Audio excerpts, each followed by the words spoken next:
Welcome to Born for the Trades, a home service podcast, and I'm your host, Mandeep, sitting virtually next to my co-host, Shreya. Hey, everybody. Today, we are honored to have Ken Midget, Plumbing Marketing Director for Interplay Learning, as our special guest. Born for the Trades, Ken brings a wealth of information to the table, having won 2 national awards, teaching awards, and making a significant impact in the education of the plumbing industry. Let's dive into this journey and expertise. Welcome, Ken. Welcome, Hey, Ken. thanks for having me.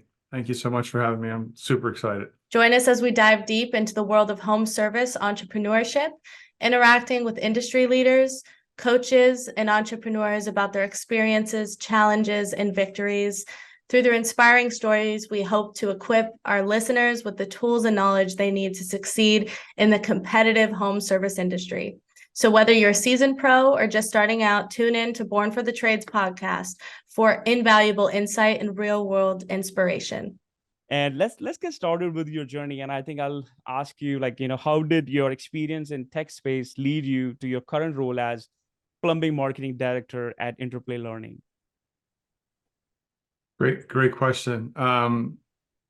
Well, started out in the trade, got my journeyman's, got my master's. Then I had 2 successful businesses over a 25-year period, plumbing, heating, and air conditioning. And I think I've always had this fascination with technology and, how can it be used in a business, so on and so forth. So did implement it very heavily, made a barcode system for my inventory and whatnot when I had the second business. And when I got into the classroom, I transitioned from business owner to career and technical educator in plumbing and heating.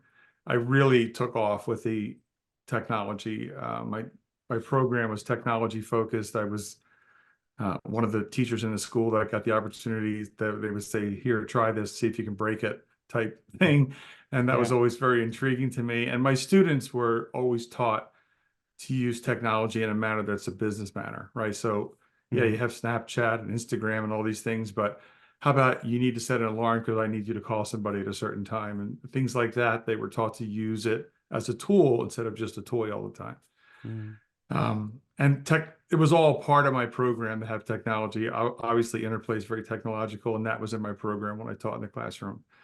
Won the 2 national awards as an outstanding teacher. One was for mentorship. One was from the National Plumbing, Heating, Cooling Contractors Association, and that kind of catapulted me into the spotlight with LinkedIn. And before I knew it, I had people calling me, we want you to be our trainer. Can you come to us? People calling me from California, Canada, New York, all over.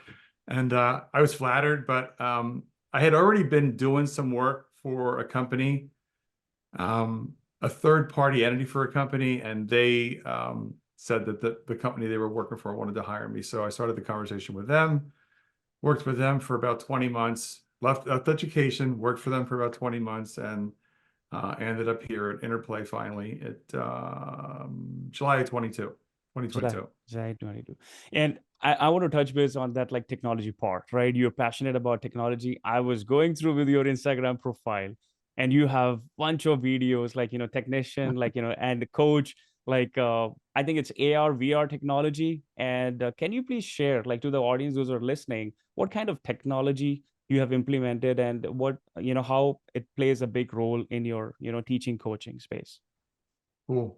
Yeah, our base stuff is obviously our video-based and our simulation-based content for skilled trades. We only build content for the skilled trades. It's not an academic track. It's somebody who wants to enter the plumbing, heating, electrical entities and wants to learn or cross-train, right? So we have EDU spaces that buy us, education, multifamily, facilities, maintenance contractors, hotels, restaurants, and of course we have contractors who buy us and use it for training in-house in their own shops. So the video is the foundational knowledge and the simulation is the how. How do I put this together? What do I do first? So the steps, if you will. And our specific product can work with a headset or can work on a desktop, a laptop, an iPad. Okay. The things that you're seeing on Instagram are videos that we make in a beta testing environment that's called Virtual Studio. And that's a use case to train literally across the world. So imagine that the three of us are in a room and you have a headset on, and I could hand you a piece of pipe and say, tell me, and you could take it with your hand and stretch it and make it bigger and smaller and say, tell me what this, I would say to you, tell me what that pipe is for. What do we use that for? And what are the application practices? So it's a Nice. training environment to go globally, literally. Sense. So there's been a lot of traction and a lot of activity. We just came from EHR. We've been doing some work with a company called Taco Comfort, which is a big player in the hydronics industry. And they actually had it in their booth, and there was a lot of buzz, if you will. So you had that. like live, So, you had like, live experience there at AHR with this technology. unfortunately, because of the Wi-Fi gods weren't on our side, Okay. we could not get the headsets to run. But what I will say is that we did all the preparation work. They're in Cranston, Rhode Island. They have employees in California, and we did all that work through the headsets. We actually filmed what they were showing in the Takeo booth via the headset. Wow. And so for like the old school kind of contractors that are listening, I could already think of the questions that they might have about something like this is like, why go that route rather than physically teaching them, on a real system? What are the benefits that they can see from switching over to that new technology and utilizing it with training that way? Well, just making the realization as a business owner to go into the on-demand side of training versus classroom training, there's a lot of positives about that. First of all, Shreya, you're young, so you're the perfect person to look about this. Would you rather see an old person like me lecture you, or would you rather watch a video and gain the content in 2 minutes instead of 20 minutes? I've done it both ways, luckily. I've done the VR technicians training at least a tiny bit and experienced it. And I personally, I totally get it, especially because what you can do with that, like you said, like resize the pipe and have a structured training schedule for that, and save some time with the owner. It's a service, right? At the end of the day. And I see it as totally beneficial and something that we would gravitate towards a little bit more as younger people, rather than kind of, the the older tradesmen kind of taking me to the ductwork and just saying, yeah, this and this and that, because it's okay. They're not meant to be educators a lot of the time, and they'll admit it. Like, I'm not a teacher. So important. So So let the important. teachers teach, and you're the epitome of a trades teacher. I mean, the embodiment of what it means to be the educator. You're like king educator of plumbing. Seriously, that's what I think of when I think of your name. I'm like, he is the plumbing guy. He's the plumbing teacher. Thank you. If I think of anybody going to anybody for that, it would be your name would come up first. Absolutely. That's very kind. Thank you very much. So on the on-demand aspect of training, meaning that learners can access it at any given time. And to your point, the older person saying, well, why do I need this? Well, I would say, why don't you need it is the right question to ask them, because if you take the time to invest in employees and prove to them that you're trying to raise the bar for them, you're trying to help develop them, your retainage is going to go up, right? You're going to keep those employees. Not only that, they're going to spread the word. Hey, this person really cares. I'm not just a number on the payroll. And you're going to instill, most importantly, the most important thing of all is that you're going to instill confidence in your people. So when a tech goes on the call, they're not thinking, oh my God, I know I'm going to have to call that service manager. He's going to be yelling at me. That's all going to go away, because now they're going to understand it. And when they are stuck, they have the foundational knowledge about what they're calling about when they have to make that service manager call. So that opens up the door for the service manager to do what they're actually supposed to do, which is train and coach technicians, right? Coach them, watch their stats, help them become better, more profitable, more efficient. Now the service manager can actually do what they're supposed to do instead of on the phone all day. All right, I took the yellow wire off. Now what you want me to do? So, Yeah. these phone calls drive these guys and girls crazy. And it's Mm. just, we can cut through all that. We reduce the callbacks with on-demand training. So somebody makes a mistake, you have a callback, before you send that tech back out, have them do the training first. It's not a punishment. We want to fix the problem, right? It's Right. a Yeah. recruiting tool. So when you are going to hire somebody, for the few times that you actually have a skilled person walk through your door, they know everything, right? I can do this, I can do that. And I mean, you don't do anything to vet that person. And what happens? The person goes out, and 2 weeks they make a mess, right? Mm. Of all these things Right. they say they know how to do, and they don't. This is a great way to confirm what they do and don't know, is to just put it in simulations and say, tell me what you would do first here. I want you to take Yeah. that water heater out and put in a tankless water heater. Tell me how you would do that. Also, I wanted to know, like with the changes in plumbing, would this be able to speed up the companies being able to adapt to changes in the plumbing industry with the training? Like, we're talking about things like hydrogen now, and it's not very likely for the owners or those guys to really quickly pass on what's up and coming in plumbing. So would this help those companies adapt to something like that? Absolutely. Not only will it help them, but if the company's larger, if you were involved in a private equity roll-up or something like that, you can Mm. do it at scale, right? Because Right. 300 people can learn the same thing in 1 week, if that's what you need to do. And Nice. then And we I That's can think, perfect. spin and and build content relatively quick. it's more productive. And I'm sure, like, I just wanted to ask, like, I'm curious, like, for how long, like, you have been doing this? I'm sure, like, for the last 4 years, like, there was pandemic time, and I'm sure, like, this technology, like, teaching style would have, like, worked pretty well. Like, do you want to share more on that? Like, what was the Yeah. impact?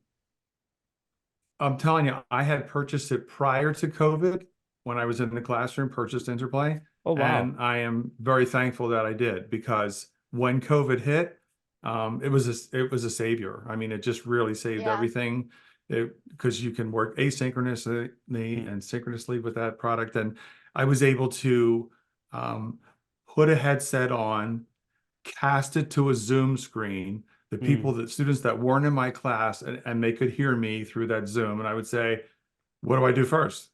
Like, Right. and there was points awarded for who said the right thing first. And we made teams out of that. And it was great. It was a lot of fun. And then when they actually came back in the classroom, we did it live in the classroom. And that really raised the roof. I mean, there was That's screaming and hooting, calling. Administrators would walk in and say, Midget, what are you doing in here? Because my kids were so excited. And I mean, when you can make learning like that, where they're really all engaged, nobody is looking out the window, everybody's looking at that screen, everybody's thinking, that's when people learn and they yeah. Yeah. retain it. COVID really saved the industry in a weird way where, we were so behind in technology, and it forced us to take a look at it finally and look it in the face and say, you know what, we need to use Zoom. We need to use, like these online platforms and AI and stuff like that. And it forced Absolutely. us to get into that when we Virtual refused to inspections, do it. virtual inspections, right? It Yeah, was, Yeah. yeah. there's Yeah. virtual inspections. I personally, like, I was an HVAC during COVID, and Joe Crisera was like, listen, Zoom is in or you're out. So you're either, and I was like, no, I'm going in person. I'm an in person. I was stubborn about it, and Uh-huh. he was like, just try it for a little bit. And the technicians would turn over, for replacement. And I would just close it in 15 minutes on Zoom and still be Wow. able to give them really good service, Right. most importantly. And the clients were way happier. They're not spending all day until they're forced to feed me dinner anymore. Mm-hmm. They're Mm-hmm. having a faster, more efficient experience, and it's actually more likely to get that job when you're right Sure. on it. When they're like, yeah, we need a new system, I'm there in 2 seconds Yep. rather than 2 hours. So this is Right. like one of those things that it's needed now, because owners now, I would know, I do sales training, right? So they're still sending technicians out in person, flights and hotels for technical training. It's Mm. probably still the most common that I hear. And this is a solution to a lot of people that are still doing that and Mm-hmm. investing. that much into Mm-hmm. sending them out. Yeah. Right. That's why you're going to start to see more and more traction, because it's just, first of all, just the whole transportation thing alone, there's risks, there's safety factors, there's all these things involved, not to mention the expense, right? Where this thing, what you had to take 3 days to learn, you might still need to take 3 days, but you're going to learn it in a very engaging environment. You're going to remember it Agree. more. Agree. You do a Yeah. role play in a simulation, you could have so much fun in that thing that you guys were seeing on Instagram. Just imagine how much fun you could have with a role play, a sales role play in that environment. You could just, one thing you have to remember, once you get past that the person doesn't have any legs. Oh my Uh, God. Oh, did I not? The first time I showed the video to my wife, she said, "Where's your legs?" Yeah, I literally saw that like right before this podcast. There was one video and I was like, where are legs? Like, what's It going just on? makes it funny. You need Yeah. something funny in there, Something to so talk it still about. works. Yeah, exactly. Shock factor gets them more engaged. Let's just call it that.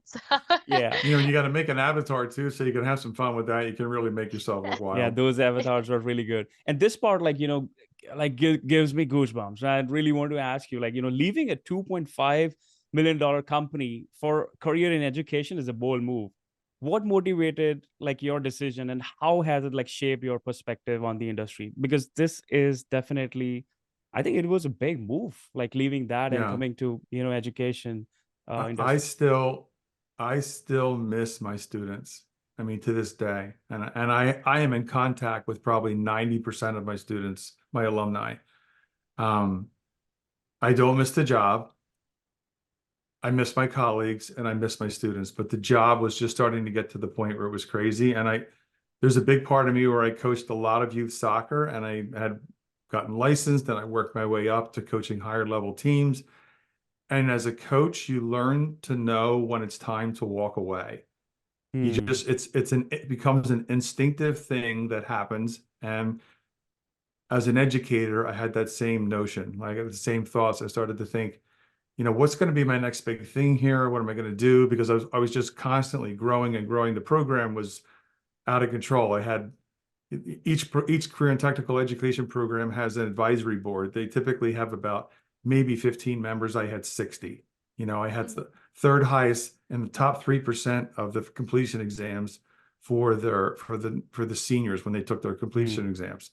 I had females in my program. Some of them are master plumbers today. It just goes on and on and on. These things that I just kept doing and doing and doing. And it wasn't like I got tired of it. It's just like, what am I going to do next? And that's when But you start to ask yourself. you're doing it on a wider scale now. That's the whole thing. Yes. So you made the right decision. It's just like how I can't help as many people maybe as I want to help in this position. And you doing interplay and PHCC too, like your participation in PHCC. Are you the current president of your area? Tell us a little bit about your experience there.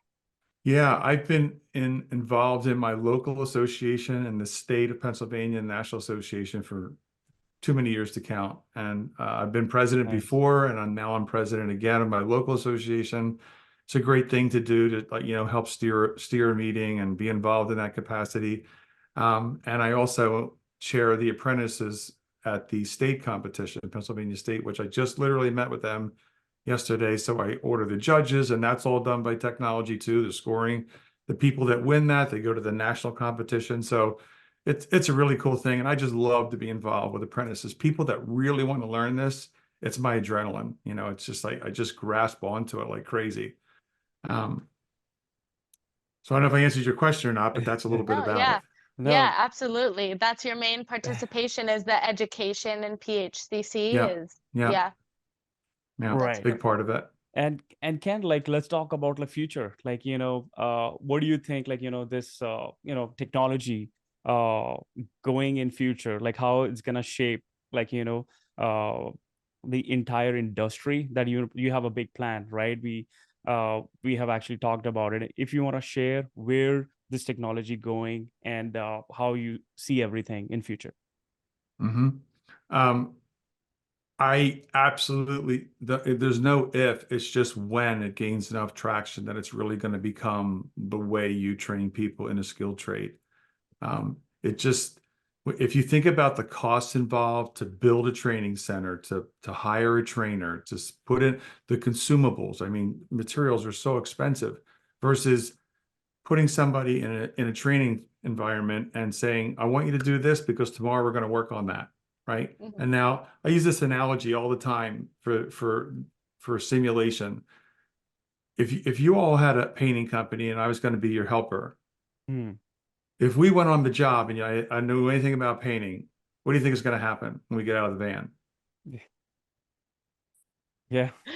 I'm going to ask you Not 9 much. million questions. Yeah. What do I do? Right. But if Yeah. I watched a video of you getting out of your van, going into the house, putting down a drop cloth, moving the furniture, getting the paint stirred up, if I watched all that, I wouldn't be asking you anything. When the back of the van doors open, I'd be grabbing the drop cloth and walking in the house because I Mhm. know that we're going to do that. So it's the same thing when you teach people. We have a phrase called before the job training instead of just on the job training. If you teach people something before they do it and then they go do the real thing, you've cemented their knowledge on how to do that Yeah. task, Yeah. right? Agree. Right. Agree on that. Absolutely. And like to end the episode, just because I don't want to stop without talking about this one thing, because when me and Ken were talking privately, he had a really big passion for something that I was surprised that he's so passionate about. But I guess I'm not that surprised now because you're an educator, you're a teacher. I think that you have access to a lot more diversity in the people that you teach than what other people may be aware of.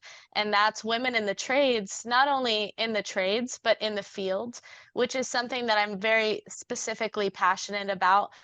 Sure, women in the trades in general, but for me, I was in the field, so it has a special place in my heart. And you told me a couple really amazing stories about some women that are in your life that you've been able to teach throughout the years. So I was hoping that you could share some of that with us. Yes, I will be glad to. And yes, it's got a special spot in my heart too.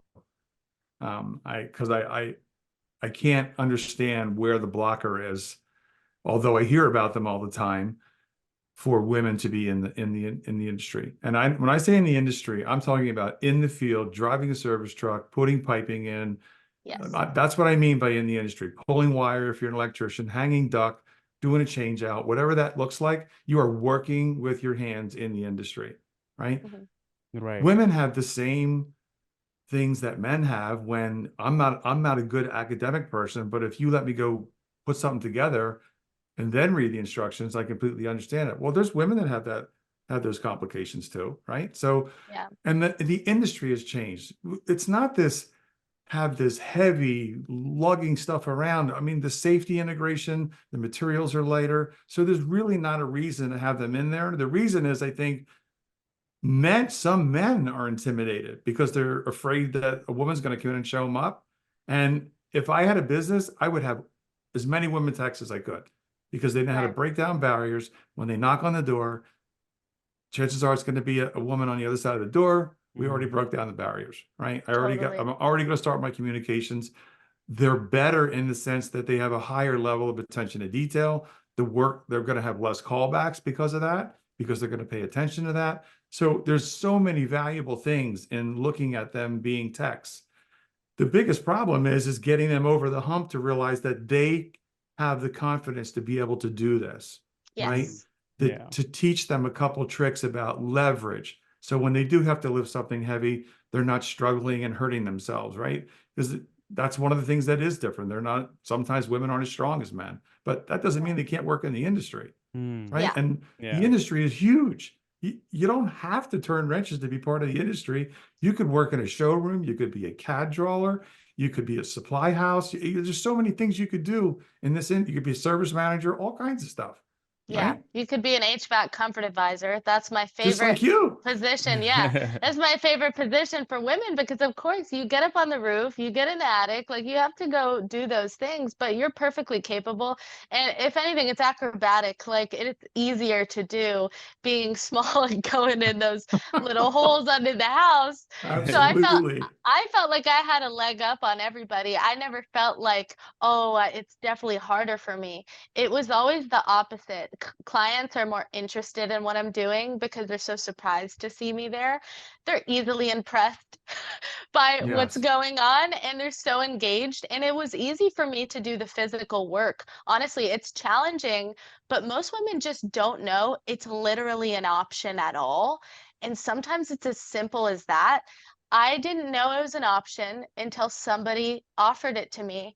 And I was Mm. like, you know what? And the only reason I did it is because my whole family, they're all women, pipe fitters, iron Nice. workers. I'm Awesome. used to it. Like everybody's in HVAC and in the trades and in the field. All of them are in the field. So it was so normalized to me.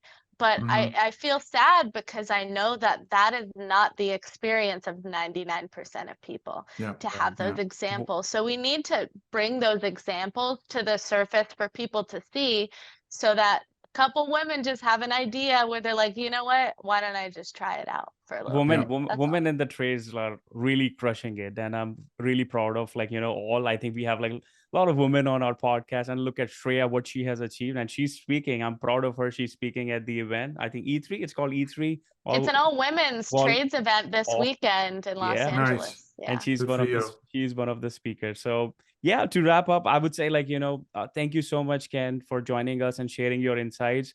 And if anyone wants to learn more about interplay learning, what will be the best place to reach out? And we're going to link everything in the description.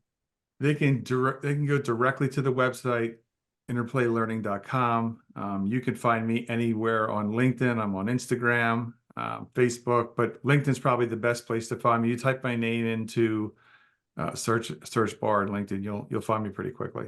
I'm very Awesome. active there. Awesome. We'll definitely link everything in the description, and really want to thank you. Thank you for your time today. And Shreya, you want to add something to it for our listeners, Yeah. and Ken? Yeah, I just want to thank you for, educating the industry. And it's just one of the most honorable jobs, I think, is teaching and being out in the field in our society. So Mhm. those two things specifically. So to be someone that does both, I really appreciate you, making the path for us young people to have a chance to Yeah. get into Thank this you. area, your participation in PHCC, and for sharing with us on the show. Thank you. It's very kind. Thank you. Of Thank you so course. much, Ken. Yep. Thanks, everybody, for all Thank your you. support, and thanks for listening.